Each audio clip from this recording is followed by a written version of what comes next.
اللهم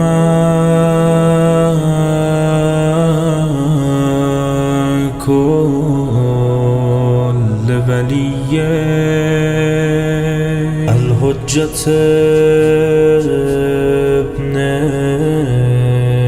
الحسن وآلہ آل اللہ واللعنة الدائمة على أعدائهم أعداء الله من يوم عداوتهم إلى يوم لقاء الله أما بعد فقال أمير المؤمنين علي بن أبي طالب عليه الصلاة والسلام قرنت الهيبة بالخيبة والحياء بالحرمان والفرصة تمر مر السحاب فانتهزوا فرص الخير۔ یہ جو نہج البلاغہ کا ترجمہ مفتی جعفر حسین صاحب نے انتخاب کیا ہے نسخہ، اس کی ترتیب کے مطابق 20 نمبر حکمت بنتی ہے۔ یہ قول ایک بہت ہی عظیم ضابطہ، یا ایک نہیں، اس مختصر حکمت کے اندر کئی ضابطے امیر المومنین علیہ السلام نے بیان فرمائے جو اپنے مخاطبین یا اپنی امت کے اندر امیر المومنین مشاہدہ کر رہے تھے کہ یہ عنصر ان کے اندر پایا جاتا ہے اور ساری خرابی اس کی وجہ سے پیدا ہو رہی ہے۔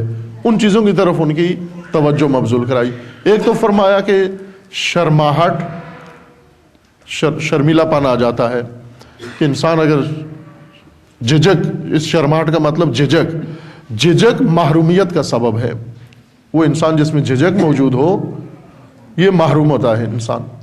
اس کے بعد یہ فرمایا کہ فرصت آتی ہے بادلوں کی طرح گزر جاتی ہے اور کسی کا انتظار نہیں کرتی۔ فرصتیں آپ کا انتظار نہیں کرتی، آپ کو فرصتوں کا انتظار کرنا ہے، آپ کو فرصتوں کا تعاقب کرنا ہے، آپ کو فرصتوں کو شکار کرنا ہے، آپ نے فرصتوں کو غنیمت سمجھنا ہے۔ اور پھر یہ کہ جب فرصتیں آئیں تو کرنا کیا ہے؟ آپ نے اقدام کرنا ہے۔ فانتہزوا، اس وقت آپ نے اقدام کرنا ہے۔ فرصتیں جب آ جائیں تو ٹال مٹول نہیں کرنا، ورنہ فرصتیں ہاتھ سے نکل جائیں گی، وہ محرومیت آپ کو نصیب ہوگی۔ لیکن پہلا جملہ یہاں آپ کی خدمت میں اس پہلے حصے کی بعض وضاحت مقصود ہے انشاءاللہ۔ پہلے حصے میں حضرت فرماتے ہیں کہ قرنت الہیبۃ بالخیبہ، خیبت کے ساتھ خدا نے ملا دی ہے۔ جس طرح قرآن مجید میں ہے نا کہ اللہ تعالیٰ نے فرمایا کہ ہم نے ہر چیز کا زوج بنایا ہے، اکیلا کسی کو نہیں بنایا، ہر چیز کا زوج ہے، ہر شے، کل شے خدا نے مزدوج بنائی ہے، ازدواج ہے ان کے اندر، جوڑا بنایا ہے، ملا دی ہیں خداوند تعالیٰ نے ساری چیزیں۔ اور یہ قانون اللہ کا، ازدواج کا قانون کائنات کے اندر راج و جاری ہے۔ ہم صرف انسانوں میں ہی اس کو سمجھتے ہیں، لیکن یہ قانون ازدواج پوری کائنات کے اندر ہے، ہر شے کے اندر یہ عمل ہے۔ ابھی ہم گزر رہے تھے، راستے میں دیکھے کھجور کے درخت لگے ہوئے تو پھل کے بغیر تھے، تو وہ ساتھیوں سے میں عرض کر رہا تھا یہ مست ہیں، یہ درخت جو لگے ہوئے ان پہ پھل نہیں لگے گا۔ وجہ یہ ہے کہ مستی میں ان کی شادی نہیں ہوئی ان درختوں کی، اس وجہ سے ان پر پھل نہیں لگے گا۔ کھجور کا درخت، اس کی باقاعدہ ازدواج ہوتی ہے، نر و مادہ ہوتے ہیں اور پھر اس کے اوپر پھل لگتا ہے۔ اشارہ کیا کہ یہ پوری کائنات کے اندر ہے، پودوں کے اندر ہے، زمین کے اندر ہے، جمادات کے اندر ہے، نباتات کے اندر ہے۔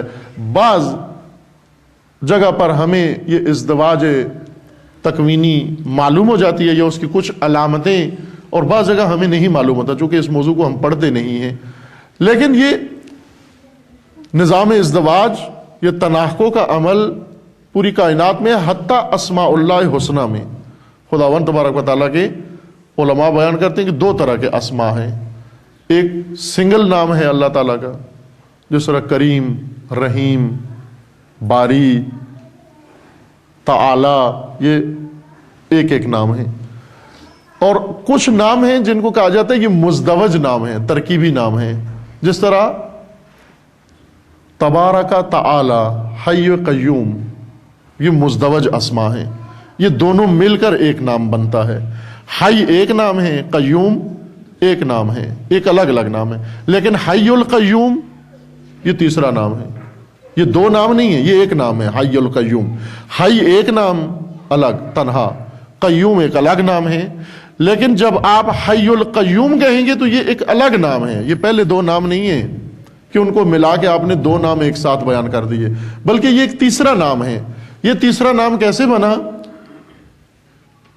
دعائے شریف جوشن میں اگر آپ دیکھیں 1000 اسماء اللہ ہیں، جن میں سے اکثر مزدوج اسماء ہیں۔ مزدوج اسماء کا اپنا خاص اثر ہے، یہ پورا علم ہے اسماء اللہ حسنہ کا۔ علم سے مراد وہ جو عملیات عامل نجومی کرتے ہیں، یہ اسم پڑھو تو یہ ہوتا ہے، وہ نہ مراد، وہ نہیں، علم ہے، عملیات نہیں۔ اسماء اللہ عملیات کے لیے نہیں ہے، علم ہے، معرفت ہے۔ اصول کافی میں ایک روایت ہے، حضرت امام صادق علیہ السلام فرماتے ہیں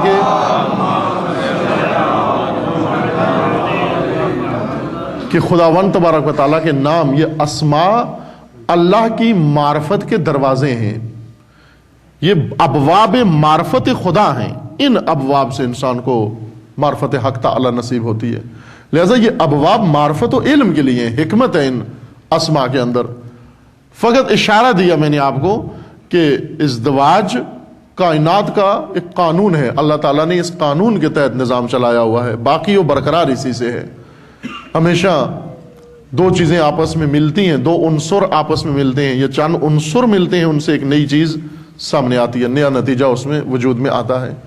یہی ازدواج، زوجیت و مقارنت انسانی نظام کے اندر بھی ہے۔ جیسے خود انسانوں کے اندر ازدواج کا حکم ہے کہ ہم نے جس طرح باقی قانون اللہ کے ان کو خراب کر دیا ہے، قانون ازدواج الہی بھی کلچر سے آبائی اصول ازدواج میں داخل کر کے الہی نظام ازدواج کو برباد کر دیا ہے۔ ہم نے ابھی آبائی رسومات اس کے اندر ڈال کر یہ الہی نظام تھا، ازدواج کا حکم ہے دین کا، لیکن ہم نے اس کو آبائی اصولوں کے ساتھ انجام دیا اور بالکل اس کو تباہ و برباد کر دیا، اور وہ نتائج نہیں نکل رہے ازدواج کے جو خداوند تبارک و تعالیٰ نے جن کے لیے نظام ازدواج مقرر کیا تھا، چونکہ ہم نے اس کو آبائی طریقوں سے انجام دینا شروع کیا۔ آبائی ازدواج کا نتیجہ ہو پہلے دن خوشی، پہلے دن کہ منگنی، دوسرے دن جوڑا، تیسرے دن مہندی، چوتھے دن مایوں، اگلے دن برات، پھر ولیمہ، اور پھر اگلے ہفتے جھگڑا، لڑائی، اور پھر طلاق۔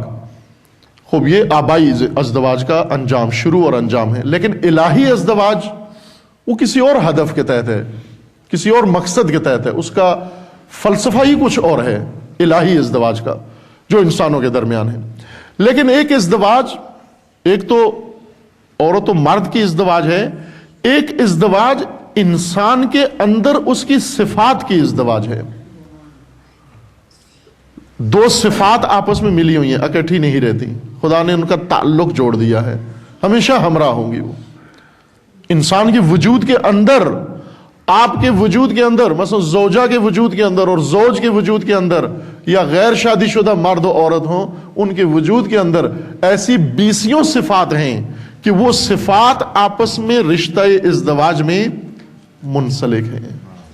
ان کے درمیان خدا نے عقد دائمی پڑھ دیا ہے، جہاں پر ایک صفت ہوگی وہاں دوسری صفت ضرور ہوگی۔ ممکن نہیں ہے کہ ایک صفت ہو اور دوسری صفت وہاں نہ ہو۔ ان کے درمیان اس قسم کا تعلق قائم ہو چکا ہے کہ اگر آپ نے ایک صفت کو ہٹانا چاہا دوسری کو بھی ہٹانا پڑے گا، اگر آپ ایک صفت اپنے اندر لانا چاہتے ہیں دوسری کو خواہ لانا پڑے گا۔ ان کے ساتھ تعلق ہے ان کا آپس میں، یہ رشتہ ازدواج ان صفات کے اندر ہے۔ اس قانون کے تحت خداوند تبارک و تعالیٰ کے اس الہی قانون کے تحت امیر المومنین علیہ السلام فرماتے ہیں کہ از جملہ دو صفات یا دو حالتیں جو انسان کے اندر پیدا ہو سکتی ہیں قانون الہی کے تحت، وہ ہے ناکامی اور خوف۔ قرنت الحیبۃ بالخیبہ، خیبہ ہلاکت کو کہتے ہیں، ناکامی کو کہتے ہیں، اور حیبت خوف کو کہتے ہیں، ڈر کو کہتے ہیں، نفسانی ڈر۔ یہ ڈر ہلاکت و ناکامی کے ساتھ ملا دیا گیا ہے، جوڑ دیا گیا ہے، رشتہ ان کا طے کر دیا گیا ہے۔ جہاں بھی ناکامی ہوگی اس کے پیچھے خوف ضرور ہوگا، اور جہاں ڈر ہوگا وہاں ناکامی ضرور ہوگی۔ یہ زندگی کا ایک ایسا اہم ضابطہ حضرت نے بیان فرمایا ہے کہ اگر اس کو ہم غور کریں، ہمیں اپنی تمام ناکامیوں کی جڑ مل جائے گی آج یہاں پر، اور ہمیں تمام ناکامیوں سے بچنے کا نسخہ مل رہا ہے یہاں پر۔